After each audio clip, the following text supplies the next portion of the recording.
আসসালামু আলাইকুম ফ্রেন্ডস, তোমরা সবাই কেমন আছো? আশা করি তোমরা সবাই ভালো আছো। আল্লাহর রহমতে আমিও ভালো আছি। 2 সপ্তাহ আমি কোনো ভিডিও আপলোড দিতে পারিনি, তাই তোমাদের কাছে ক্ষমা চেয়ে নিচ্ছি। কারণ আদিয়ানের পরীক্ষা ছিল, তো ওইটা আমার কাছে একটু বেশি ইম্পর্টেন্ট ছিল। কারণ আদিয়ান এখনও ছোট, তো ওদেরকে গাইড না করিয়ে পড়ালে পড়তে চায় না। তো যাই হোক, পরীক্ষাগুলো এখন শেষ। আল্লাহর রহমতে পরীক্ষাগুলো ভালোই হয়েছে। দোয়া করবেন ওর জন্য সবাই। এই তো আজকে সকাল সকাল আনাইজা ঘুম থেকে উঠে জানলার পাশে দাঁড়িয়েছে। তো আমাদের বাসার অপোজিট বাসাটা হচ্ছে অনেক কুকুর বিড়াল পালে, তো ও প্রায় এখানে দাঁড়িয়ে দাঁড়িয়ে ওগুলো দেখে। আজকে আমি রান্না করব ইলিশ মাছ দিয়ে সরিষা আর হচ্ছে বেগুন ভর্তা। তো ইন্ডিয়া থেকে আসার পরে আমার বাসার যে অবস্থা, মানে আমি তো ইন্ডিয়া যাওয়ার সময় যেমন তুফান রেখে গিয়েছিলাম, এসে এই সব তুফান ঠিক করতে হয়েছে। এত কাপড় চোপড় এদিক সেদিক উল্টাপাল্টা সব ছিল, তো ওইগুলা গোছানো। তাই তেমন কিছু এই কয়দিন রান্না করিনি। ফ্রিজে যাই ছিল তাই অল্প অল্প করে খেয়েছি, আর বাড়ি ঘরগুলো একটু ঠিকঠাক করেছি।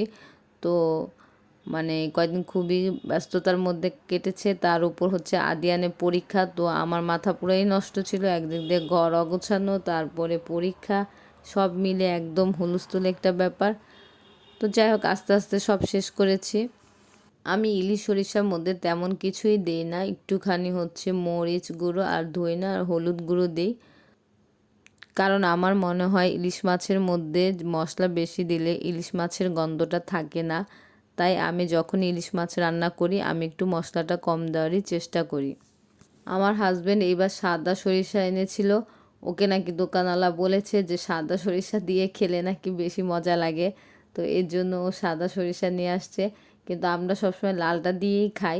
তো যাই হোক, এখন যেহেতু নিয়ে আসছে তো ভাবলাম রান্না করি। তো খাওয়ার পর আমার মনে হয়েছে যে লালটা দিয়েই বেশি মজা। তো আমি আবার ওকে কিছু ঝাড়ি মারলাম।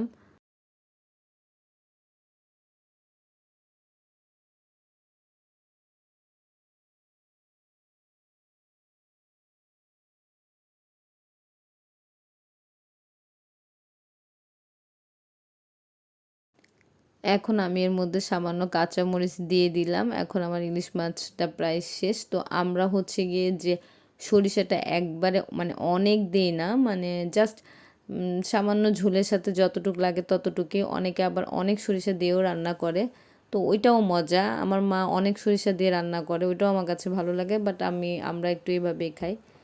তো আমি বেগুন ভর্তার জন্য বেগুনটা চুলার মধ্যে দিয়ে দিয়েছি। এটা হচ্ছে একটা স্টিলের জালির উপর বেগুনটা সিদ্ধ দিয়েছি। বেগুনটা পুরানো শেষ, তো এখন আমি এটার ভর্তা করব।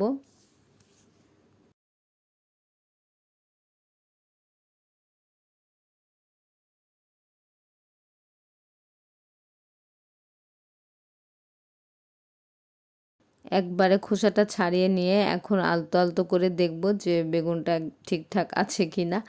তো যাই হোক, এভাবে করলে বেগুনটা খুব সুন্দরভাবে পরিষ্কার মানে হয়, আর ভিতরটাও সুন্দরভাবে দেখা যায়।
কলকাতা থেকে আসার পর আমি এসে দেখি যে আমার এই ঘরের গাছটার অবস্থা একেবারেই খারাপ হয়ে গেছে। কারণ আমরা প্রায় 8-9 দিন বাসায় ছিলাম না, তো ওই সময়টা পানি দেওয়া হয় নাই। প্রায় বেশিরভাগ পাতাই হলুদ হয়ে গেছে। তো গাছটা আগে অনেক সুন্দর ছিল, এই সুন্দর থাকা অবস্থাতেও আমার একটা ভিডিও ছিল গাছটা।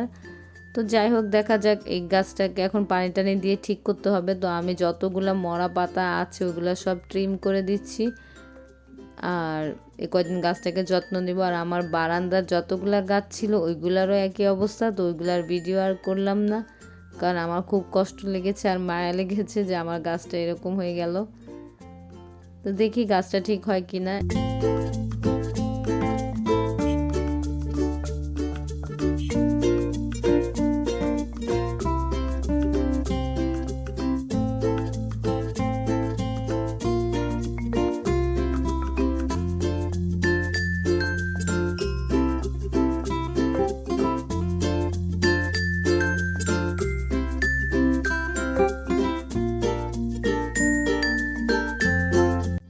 এইদিকে আমার বেসিনটারও হচ্ছে সেই মানে বাজে অবস্থা হয়ে গিয়েছিল। তো আমি একটুখানি হচ্ছে পাউডার আর শ্যাম্পু ছিটিয়ে রেখেছিলাম। তো আমি বেসিনটা এখন পরিষ্কার করব।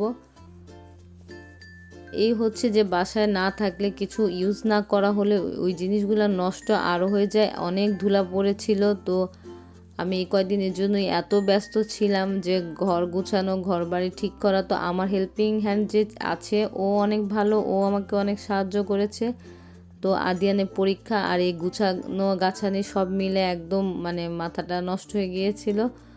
তো যাই হোক, সব কিছু একটু একটু করে আস্তে আস্তে করে সব কিছু গুছিয়ে নিয়েছি।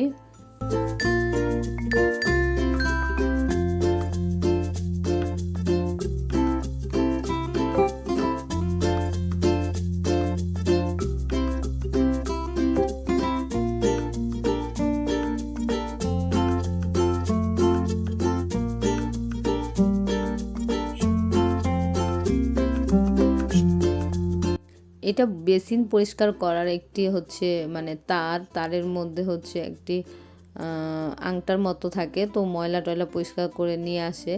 আমি অনলাইন থেকে কিনেছিলাম, বাট এটা এই পাইপটার ভিতর ঢুকছিল না, তাই আমি কাঠির সাহায্যে ময়লাগুলো বের করে নিয়েছি। এটার ভিতর তেমন একটা ময়লা থাকে না, কারণ আমরা এখানে শুধু হাত ধুই, তো তেমন একটি ময়লা পাওয়া যায় না। তো আমি সবসময় এইভাবেই পরিষ্কার করি। তো ভেবেছিলাম আজকে ওই তারটা দিয়ে করি, বাট তারটা ঢুকছিল না। এতক্ষণ পর্যন্ত যারাই আমার ভিডিও দেখছো তাদেরকে অসংখ্য ধন্যবাদ। আর যাদের যাদের ভালো লাগছে ভিডিওটা অবশ্যই লাইক দিবে আর সাবস্ক্রাইব করবে। আমি এখন বেসিনে আয়নাটা পরিষ্কার করে নিচ্ছি। তো আয়নাটার মধ্যে অনেক ধুলা ছিল, তাই আমি আয়নাটা এখন একটু নামিয়ে তারপর পরিষ্কার করে নিচ্ছি।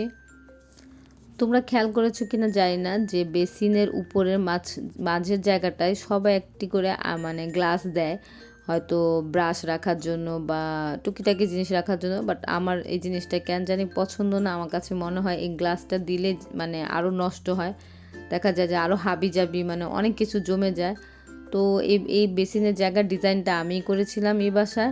তো আমি এর জন্য ওই গ্লাসটা দিইনি। তো আমার কাছে মনে হয় এইভাবে পরিষ্কারটা একটু বেশি থাকে আর দেখতেও সুন্দর লাগে। তোমাদের কাছে ভালো লাগলে অবশ্যই কমেন্ট করে জানাতে পারো। এই তো ঘর বাড়ি গুছিয়ে বেসিন পরিষ্কার করে গিয়েছিলাম বোনের বাসায়, যে সবাই মিলে একসাথে ব্রাজিলে খেলা দেখব। তো ব্রাজিল যখন হেরে যায় তো আমার ভাগ্নিগুলার কান্নাকাটি দেখে মনটা অনেক খারাপ হয়ে গিয়েছিল। ওরা সবাই অনেক কান্না করেছে। আমার ছেলে তো আর্জেন্টিনা, আদিয়ান ঘোরাঘুরি করছে আর্জেন্টিনার জার্সি পরে। তো বাচ্চাদের এই মানে ওদের এত মানে মন দিয়ে সাপোর্ট করে দলগুলাকে, তো হেরে গেলে খারাপই লাগে। খেলার মধ্যে হার জিত আছেই, তো একবার হেরেছে তো কি হয়েছে, নেক্সট টাইম আবার জিতবে, এটাই হচ্ছে নিয়ম। প্রথমেই সবাইকে 16ই ডিসেম্বর ও বিজয় দিবসের শুভেচ্ছা রইল। আমরা কলকাতা থেকে এসেছি প্রায় 1 মাস হয়ে গেছে। তো মাঝখানে অনেক ব্যস্ত ছিলাম, এটা এর আগেও বলেছি। তো 16ই ডিসেম্বর গেল গতকালকে। তো ভাবলাম যে এই ভিডিওটা একটু অ্যাড করে দিই।